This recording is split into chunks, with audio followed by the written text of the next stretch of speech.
ఇకపై మీకు ఇష్టమైన ఫేవరెట్ సీరియల్స్ యొక్క ఫుల్ ఎపిసోడ్స్ యూట్యూబ్లో అందుబాటులో ఉండవు. కేవలం సన్నెక్స్లో మాత్రమే ఫ్రీగా చూడొచ్చు.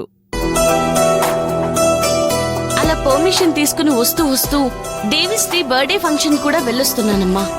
ఆ కార్తిక్ గడికి అక్కడే 4 తగిలించకపోయావా? ఆ దేవిశ్రీ మహిపాల్ పాప పేరున ఆస్తుందన్న ఆలోచనతోనే ఇదంతా చేస్తున్నారమ్మా. పల్లవి నా ఫ్రెండ్ కృష్ణ ఐఏఎస్ కూతురు. ఎట్టి పరిస్థితుల్లోనూ రేపు పాప వాళ్ళది అని ప్రూవ్ చేయలేరు.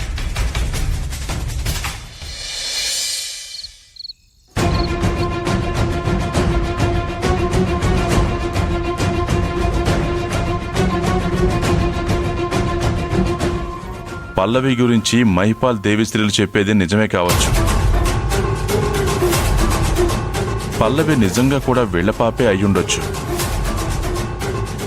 ఐఏఎస్ కృష్ణ పల్లవి తన కూతురు కాదని తనే స్వయంగా డైరీలో రాసుకున్నాడు.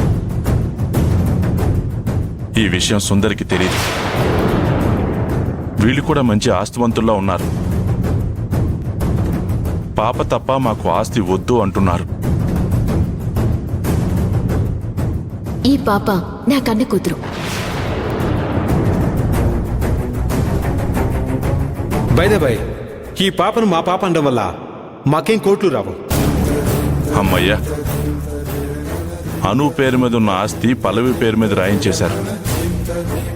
ఇప్పుడు తిరిగి పాప నా దేవిశ్రీకి అప్పగించేస్తే మళ్ళీ అను ఆస్తి అనుకే చెందుతుంది. నా కూతురు మళ్ళీ ఆస్తి మంత్రాలు అవుతుంది.